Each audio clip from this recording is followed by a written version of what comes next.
et aux prestations sociales, la réaction des autorités étant caractérisée par une passivité totale. Ces populations réfugiées sont aussi de plus en plus confrontées à des réactions de rejet, d'hostilité de la part de la population marocaine. En prenant un peu de distance par rapport aux événements concrets, j'essaierai dans mon intervention de jeter un peu de lumière sur le phénomène du racisme, qui est un phénomène complexe par son dynamisme et son caractère caméléon, qui sait à chaque fois s'adapter aux conditions sociales et historiques spécifiques. Je pense que pour mieux comprendre les événements concrets qui se produisent actuellement dans le nord du Maroc, ainsi que dans le sud de l'Espagne, il est important de développer une connaissance des paramètres théoriques et historiques du phénomène, aussi que de ses dynamiques contemporaines. Dans cette intervention, je mets l'accent sur la relation immigration et racisme à partir de l'expérience européenne, sur l'évolution des concepts du race et du racisme, sur leur position sociale et leur usage politique abusif, sur le fait que le racisme est une construction idéologique complexe et dynamique, expression d'une domination de groupe dont la signification comprend plusieurs dimensions. Je discute aussi les domaines dans lesquels elle s'exprime.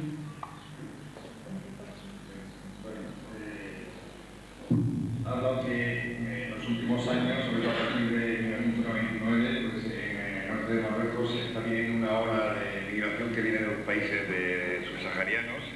En concreto, únicamente durante el año 99, 7.000 inmigrantes subsaharianos han entrado en España pasando por Marruecos, ya a través de Ceuta, Melilla, y 2.879 fueron detenidos en los ferries entre 1998, ¿no?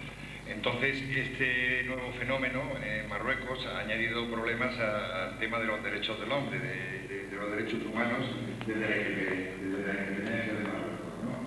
Y no se trata solamente de los derechos fundamentales de alojamiento, de salud, de prestación social, etc., sino que ante esto las autoridades marroquíes hay una pasividad total, una indiferencia total ante este problema.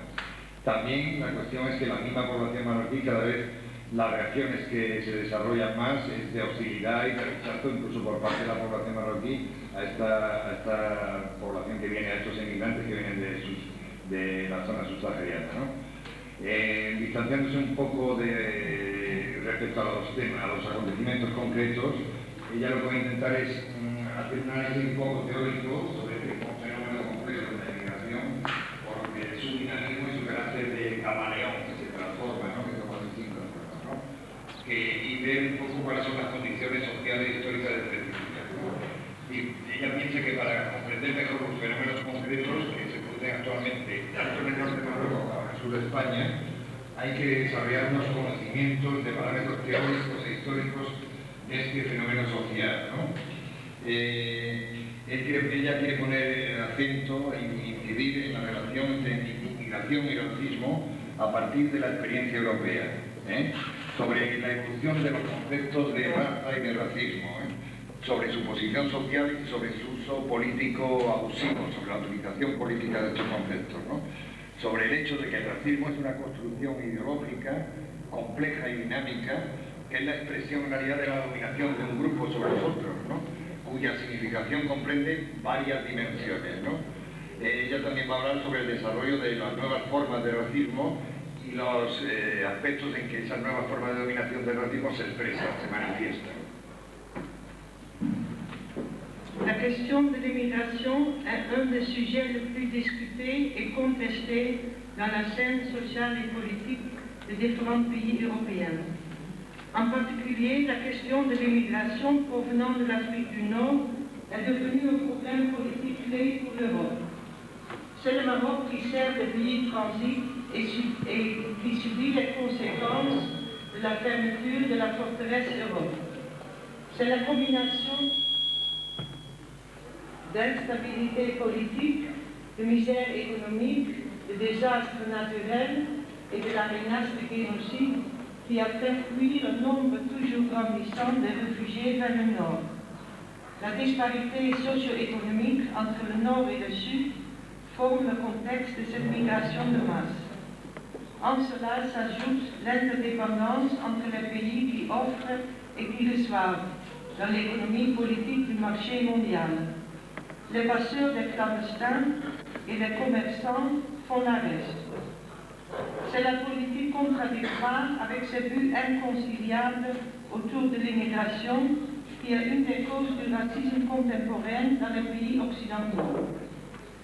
Clôture des frontières, mais acceptation des ouvriers clandestins dans le secteur du travail. Politique d'exclusion de citoyenneté. Droits illégaux.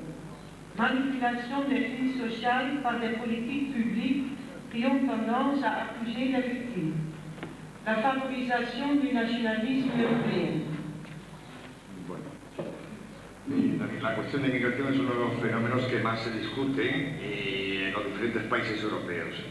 Sobre todo, en particular, la cuestión de la migración desde el África del Norte ha llegado a ser realmente un problema político fundamental para toda Europa. Es Marruecos el país que sirve de tránsito y que sufre, por tanto, también las consecuencias del cierre de fronteras de la fortaleza europea. Es la combinación de inestabilidad política, miseria económica, desastres naturales y amenaza de genocidio, todas estas causas son las que han hecho huir un número cada vez más grande de refugiados hacia el norte. Las diferencias socioeconómicas entre el norte y el sur son el contexto en que se mueve esta inmigración masiva, ¿no? A esto se añade la interdependencia que existe entre los países que ofrecen y los que reciben en la economía política del mercado mundial. El comercio de personas, de seres humanos, hace el resto, ¿no? Entonces es la política contradictoria, poco clara, con sus fines inconciliables alrededor de la inmigración, la que es una de las causas del racismo contemporáneo en los países occidentales. Y son estas cosas: cierre de fronteras, pero por otro lado aceptación de obreros clandestinos ilegales en el mercado de trabajo. Segunda cuestión, política de exclusión de la sociedad, de sus derechos como ciudadanos de esta población. Después, la desigualdad de derechos que se da. Cuarto sería la manipulación de las crisis sociales por las políticas públicas que encima acusan a las víctimas son los inmigrantes legales y encima son los acusados, ¿no? Y finalmente, quinto punto, eso favorece el crecimiento de un nacionalismo europeo. Du point de vue historique, les concepts de race et de racisme sont d'origine relativement récente. Bien que des idées sur les différences à base de couleur existaient déjà dans les sociétés anciennes, la signification actuelle du concept de race est devenue courante vers la fin du XVIIIe siècle, après les révolutions françaises et américaines. La notion de race fut alors développée et a changé avec l'évolution de la société moderne. L'introduction de ce concept a constitué la culmination de développement complexe dans la pensée moderne sur l'origine, l'hérédité et les différences humaines. L'idée de race est devenue d'usage commun dans la période des Lumières, stimulée par l'esclavage, le nationalisme et le colonialisme, et en même temps justifiait cette pratique. Elle avait trois significations principales. Le premier, l'humanité est composée de groupes différents, chacun avec ses propres caractéristiques physiques. Deuxièmement, ces groupes sont d'origine différente. Troisièmement, les frontières raciales ont une signification culturelle et sociale. Ces différences étaient utilisées comme des explications pour les différences culturelles et pour les différences dans les caractéristiques mentales. Bueno, los conceptos de raza y de racismo son en realidad conceptos recientes, ¿no? Aunque ideas que basan las diferencias entre las personas en base al color o la raza existían ya en las sociedades antiguas, en realidad el significado actual del concepto de raza ha llegado a ser habitual hacia finales del siglo XVIII, después de la Revolución Francesa y Americana. La noción de raza fue entonces desarrollada y ha cambiado con la evolución de la sociedad moderna. La idea de raza ha llegado a ser de uso común, a partir del siglo XVIII, y estimulada también por la esclavitud, el nacionalismo y el colonialismo. Y al mismo tiempo estas ideas justificaban estas prácticas, ¿no? La idea de raza justificaba el colonialismo, el nacionalismo y la esclavitud. Y ella tenía tres significaciones principales. La primera idea es que la humanidad está compuesta de grupos diferentes, cada uno con sus propias características físicas. Segundo, que estos grupos eran de origen diferente. Y tercero, que las fronteras raciales tenían una significación cultural y social. Estas diferencias eran utilizadas como explicación para las diferencias culturales y para las diferencias en las características mentales, de pensamiento. C'est vers la fin du XIXe siècle et le début du XXe siècle que le concept de race a acquis une signification politique importante. Race était devenu un concept idéologique dominant et généralement accepté, utilisé non seulement pour expliquer des différences, mais plus particulièrement pour justifier des inégalités politiques. L'implémentation politique des doctrines racistes au niveau national fut réalisée par les nationaux socialistes dans les années 30 sous la direction de Hitler. Ce développement a culminé avec le génocide de la Seconde Guerre mondiale, lorsque les nazis ont tué 6 millions de juifs et au moins 200 000 gitans dans les chambres à gaz. Es hacia finales del siglo XIX y principios del XX cuando el concepto de raza realmente ha adquirido una significación política importante. Raza ha llegado a ser un concepto ideológico dominante y generalmente aceptado, ¿no? Utilizado no solamente para explicar las diferencias, sino también particularmente para justificar desigualdades políticas.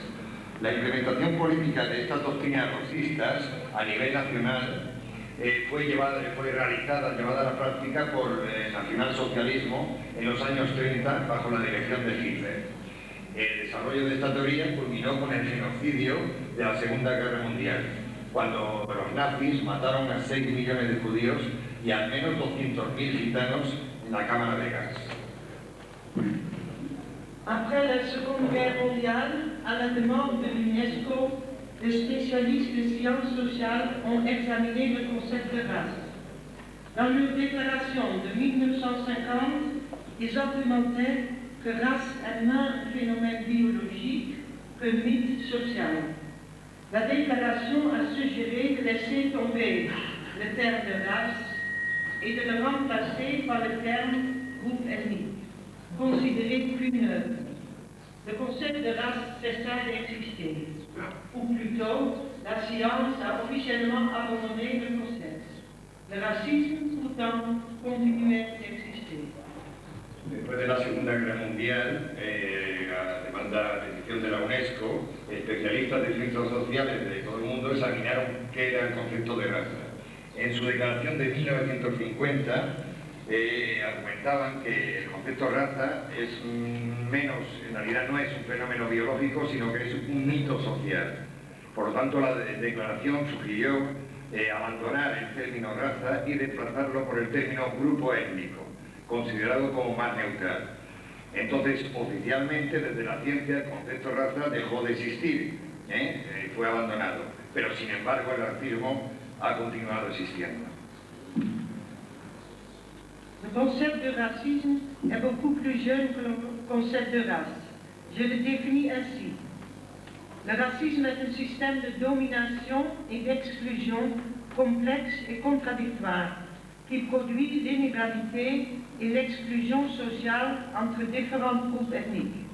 Ce système est reproduit par les pratiques sociales des groupes dominants, y compris par leur discours et par des représentations sociales partagées. Plus important peut-être que d'offrir une définition, nous pouvons, afin d'approfondir notre aperçu de ce phénomène, présenter des lignes générales avec quelques contours, y compris les caractéristiques du phénomène qui sont l'objet de discussions fréquentes dans le monde académique. El concepto de racismo es todavía más joven que el concepto de raza. Mi definición del trabajo de racismo es la siguiente. El racismo es un sistema de dominación y de exclusión complejo y contradictorio, que produce desigualdad y exclusión social entre diferentes grupos étnicos. Este sistema se reproduce por la práctica social de los grupos dominantes, comprendido por su discurso, planteado en su discurso y en representación social compartida. Más importante puede ser que ofrecer una definición. Podemos por fin profundizar sobre ese fenómeno, para profundizar sobre este fenómeno, presentar en líneas generales, con algunos matices, comprendido las características del fenómeno que son el objeto de discusiones frecuentes en el mundo académico. Depuis la Deuxième Guerre mondiale, le racisme a souvent été conceptualisé comme un préjugé irrationnel qui considère d'autres groupes comme inférieurs sur la base des caractéristiques idéologiques et raciales. Le racisme, pourtant, n'est pas une déviation personnelle ou bien un préjugé irrationnel, mais un phénomène politique, social et institutionnel, causé et exprimé dans les sphères publiques et privées de la vie.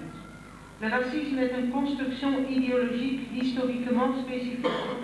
Il se transforme avec le temps et avec les conditions économiques, politiques et socio-culturelles dans lesquelles il fonctionne. Pourtant, le racisme est plus qu'une idéologie. C'est une pratique discriminatoire et un effet du fonctionnement des éléments de la structure sociale, comme par exemple des institutions. On pourrait avancer que le racisme est la dimension idéologique de ces pratiques sociales, y compris les pratiques discursives. Le racisme, dans un sens large, comprend aussi l'antisémitisme et les formes modernes d'ethnocentrisme et de xénophobie. Le racisme a beaucoup de dimensions culturelles, socio-psychologiques, sociopolitiques et économiques. Desde la Segunda Guerra Mundial, el racismo ha sido a menudo conceptualizado como un prejuicio irracional que considera a otros grupos como inferiores, sobre la base de características ideológicas y raciales. Sin embargo, el racismo no es una desviación personal o un prejuicio irracional, sino que es un fenómeno político, social e institucional, motivado y expresado en las esferas públicas y privadas de la vida. El racismo es una construcción ideológica históricamente específica.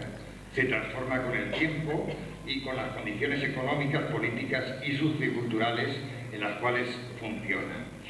Sin embargo, el racismo es más que una ideología, es una práctica discriminatoria y un efecto de funcionamiento de los elementos de la estructura social, como por ejemplo las propias instituciones. Se podría adelantar que el racismo es la dimensión ideológica de estas prácticas sociales, comprendido las prácticas del discurso. El racismo, en un sentido amplio, comprende también el antisemitismo y las formas modernas de etnocentrismo y de xenofobia. El racismo tiene muchas dimensiones: culturales, sociopsicológicas, sociopolíticas y económicas. On peut distinguer plusieurs dimensions de signification du racisme. Le pouvoir, la domination est une caractéristique sociologique importante, mais un autre élément central à un niveau socio-cognitif et discursif est la polarisation de groupe. Nous comme supérieurs à un côté, contre ils comme inférieurs. La référence à des différences biologiques n'est plus utilisée depuis la guerre mondiale, mais continue à fonctionner comme un critère implicite pour diviser les gens en différents groupes. Aujourd'hui, les questions culturelles sont plus centrales dans les arguments que le racisme utilise pour caractériser nous comme supérieurs et ils comme inférieurs. Pourtant, une similarité importante entre le racisme d'avant la guerre et le racisme contemporain est la représentation des différences comme naturelles et inéchangeables. Ceci est aussi valable pour les différences biologiques que pour les différences culturelles. Cette caractéristique est une autre dimension centrale qui peut être distinguée. Como hemos visto, el poder Es una característica sociológica importante del racismo. Otro elemento central a un nivel socioconectivo y discursivo es la polarización del grupo. Nosotros somos los superiores y los otros, ellos, inferiores. La referencia tradicional a las diferencias biológicas ya no es utilizada desde la Segunda Guerra Mundial, pero en realidad continúa funcionando como un criterio implícito para dividir a la gente en diferentes grupos. Hoy, las cuestiones culturales son más centrales en los argumentos que el racismo utiliza para caracterizar nosotros como superiores, ellos como inferiores.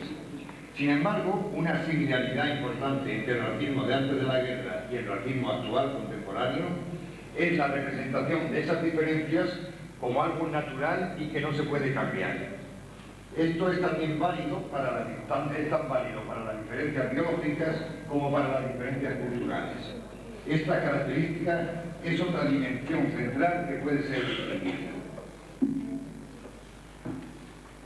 On peut faire une distinction entre 4 domaines importants où le racisme est produit et reproduit.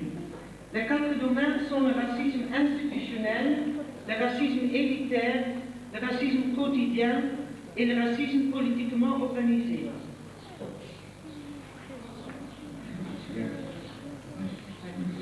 Bueno, hay una distinción que hay que hacer para 4 campos importantes en los cuales el racismo se produce y se reproduce. Estos 4 campos son el racismo institucional, el racismo elitista, el racismo cotidiano y el racismo políticamente organizado. Je vais parler encore un peu, parce que ça va être un peu long, sur une caractéristique commune qui est la stigmatisation. Une caractéristique commune pour les différents groupes qui sont l'objet d'exclusion est le processus socio-psychologique de stigmatisation qu'ils subissent. La reconnaissance de la différence, son évaluation en termes de déviance et de menace, et la peur, l'aversion, la dépersonnalisation et la déshumanisation qui en résultent sont des éléments clés du processus de stigmatisation qui transforment les autres dans des caricatures stéréotypiques. La tendance universelle à stigmatiser est basée dans des processus évolutionnaires de fonctionnement effectif du groupe. Il y a 4 principes sur lesquels cette tendance est basée. C'est le principe de réciprocité, de confiance, de valeurs communes et de bien-être du groupe. Le principe de réciprocité implique que les gens ne sont pas supposés apprendre plus qu'ils donnent quand aux biens sociaux. Le principe de confiance implique que les gens ne sont pas supposés de tromper et de trahir les autres. En ce qui concerne les valeurs communes, les gens sont supposés à soutenir et ne pas les miner, comme ils sont supposés à contribuer au bien-être du groupe.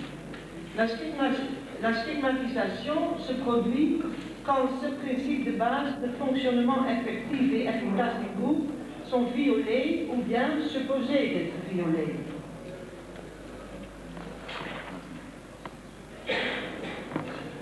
Bueno, voy a hablar ahora de la estigmatización.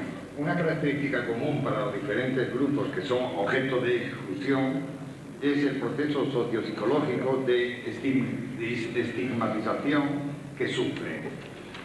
El reconocimiento de sus diferencias y su evaluación en términos de desviación y amenaza, y el miedo, la aversión, la despersonalización y la deshumanización que resultan son elementos claves de ese proceso de estigmatización que transforma a los otros, al otro, en caricaturas estereotipadas, en estereotipos. La tendencia universal a estigmatizar está basada en procesos de evolución, de funcionamiento efectivo del grupo. Son 3 principios, los 3 principios de reciprocidad, confianza, valores comunes y bienestar del grupo. El principio de reciprocidad implica que la gente no han supuesto tomar más que lo que da en cuanto a los bienes sociales. El principio de confianza implica que la gente no han supuesto engañar o traicionar al otro. En lo que concierne a los valores comunes, la gente ha supuesto sostener y no minarlos, como han supuesto contribuir al bienestar del grupo. La estigmatización se produce cuando este principio de base de funcionamiento efectivo y eficaz del grupo se viola, o bien se supone estos principios de reciprocidad, confianza y valores comunes y bienestar del grupo son violados o se supone que van a ser violados. En examinant des cas de réaction hostile, voire xénophobique, discriminatoire ou raciste, il faut alors se demander si les groupes visés sont représentés comme un outgroup, comme différents, comme déviants, ou bien comme une menace. Est-ce que ces émigrés sont accusés de violer les règlements de réciprocité, à ne pas être loyaux, ou bien manquent de soutien pour les valeurs morales communes?